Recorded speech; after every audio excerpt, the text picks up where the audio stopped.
Hello and welcome back to another character creation video. My name's Lumin and today we're having a look at For the King 2. Battle against Far Rule's tyrannical queen alone or as a party of 4 players in the sequel to For the King, the massively popular turn-based roguelike tabletop RPG. Level up and explore as you unravel the once beloved queen's terrible secret. And customize your characters! Yeah, that's why we're here. This game looks fantastic, the art style is cool, the gameplay looks awesome, it just looks like a lot of fun. If you'd like to do a deep dive to discover more about the game for yourself, you can do so. There are some links below. Also, you can use the timestamps. They're pretty cool. They'll help you out. In this, we're going to have a look at the classes available here. It's a little difficult right now to cover everything.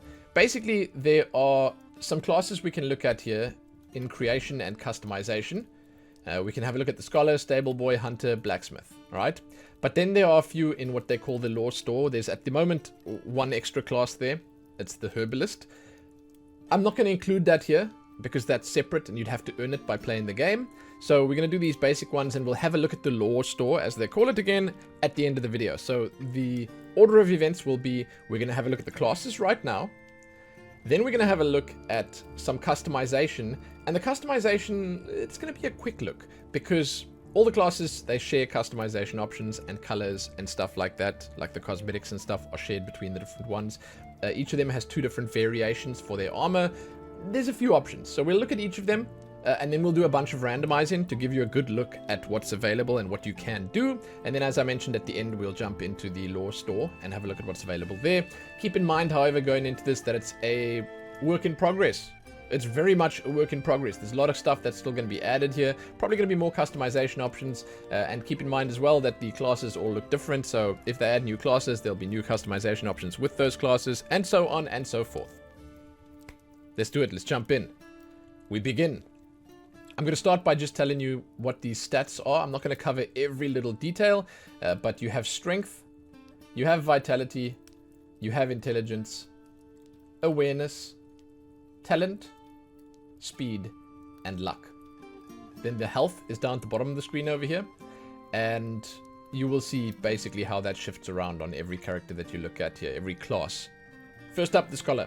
The Queen's Guard have descended on the schools and universities of Far Rule, looking to sniff out any brewing dissent. Smart scholars, of which there are many, have decided this is a fine time for an extended sabbatical. They have skills Refocus and Find Scroll, and in their inventory they have a dusty book that's looking rather sparkly instead of dusty. Yeah. Then we have the Stable Boy. Straightforward honesty of farmhands has gotten many of them in trouble with the law. No strangers to hard work, and no longer able to help out on the farms, they lend their considerable muscle to the resistance. Skills, hard work, you can't actually look what this does here, and inventory, wooden sword. There you go. Pretty cool. Hunter.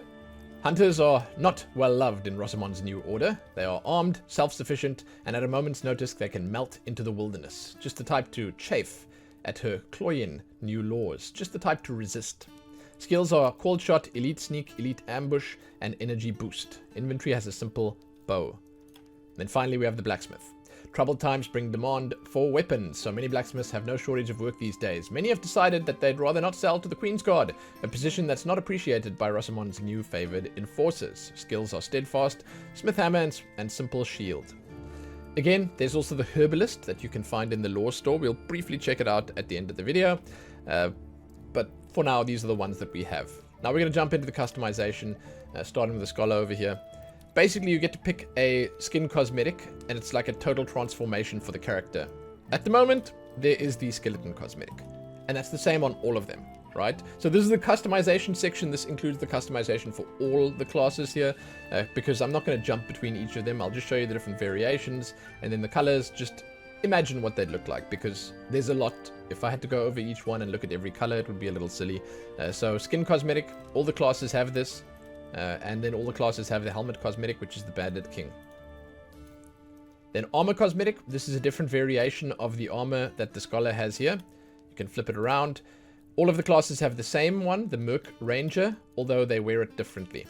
It's a similar style, but they wear it differently. So you will notice that there's this cape here instead of the backpack. I do personally prefer the regular one. It has a nice hat here.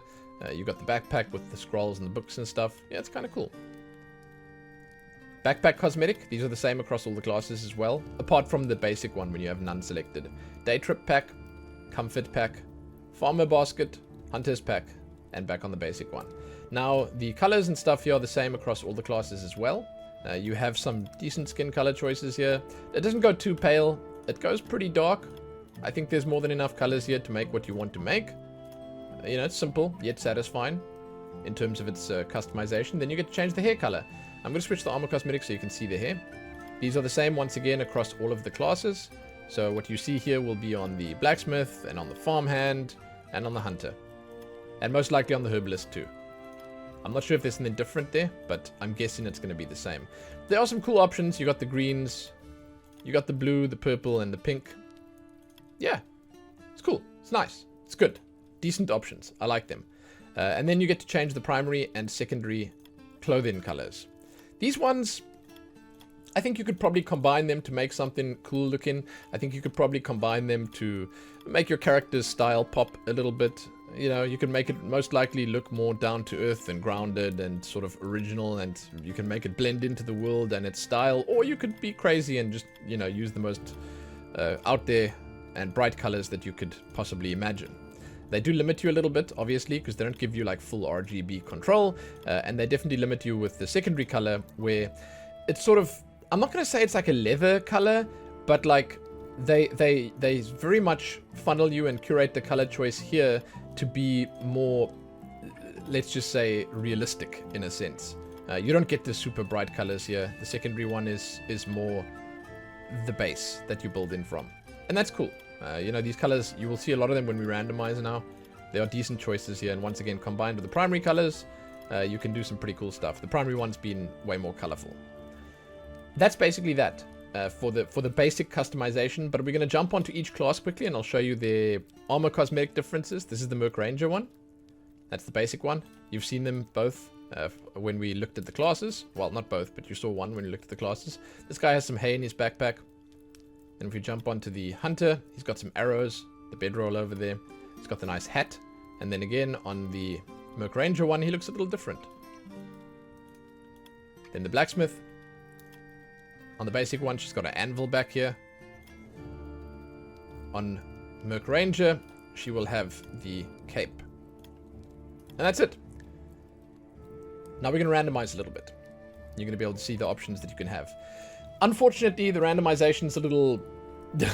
well, it's a little difficult because you have a 50-50 chance to get the Bandit King or the Skeleton. So, like, almost every time you randomize, you're going to have one of those two on, as you can see. And it sort of messes with it. Here we specifically don't have it. But it does randomize everything, all the colors, all the options. And you can sort of get an idea at least of what you can do with the clothing here when you go through these randomization options. And that's good. Honestly, that's more than enough. You can do some pretty cool stuff. So if you're playing with some friends, you can most likely make a character that stands out a little bit. And again, I'm sure they'll add some cool options here that you can use. Now, when you're done with these, then you can actually click ready and you can jump into a little bit of further customization. This is your loadout customization. And the way this works is you get to pick for each of your characters one item to take with. The items are split here between like basically weapons and armor, right? That can do different things, as you can see.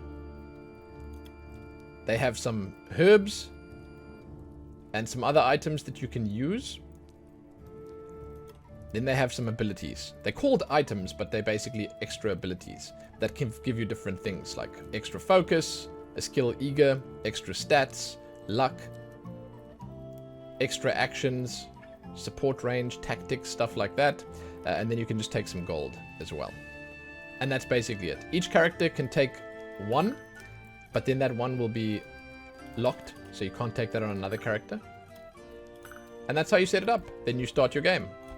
Now, you may have seen there when we were in that section, it said there more loadout items can be unlocked in the lore store. So we're going to go to the lore store now, and this will be the final part of the video. You access the lore store from the main menu here. Again, incomplete. There's a lot of stuff that's not in here yet. And the one thing that stands out is the herbalist.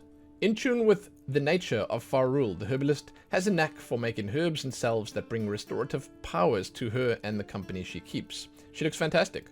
She looks really cool. Nice style for a character. I like the hat a lot. I like the backpack and the hair. Really cool. It says at the bottom there, recruit a new character to help you in the battle in the forces of chaos. Each character class brings a unique mix of skill and ability. There you go. You can see the other ones that we've already unlocked over here, and then you can see a bunch of empty spaces. So, yeah, needless to say, there's a whole lot more to unlock. Very cool. Loadout supplies. These are some extras that you can unlock as you progress. Once again, quite a decent selection here. I'm quite impressed by it. Then traits. That's the items, quote unquote, that we saw before. Items, these are mostly locked here. Encounters, and customization. Again, a lot of it's work in progress, and I get that, and I hope that you guys get that too. But that brings us to the end of this video.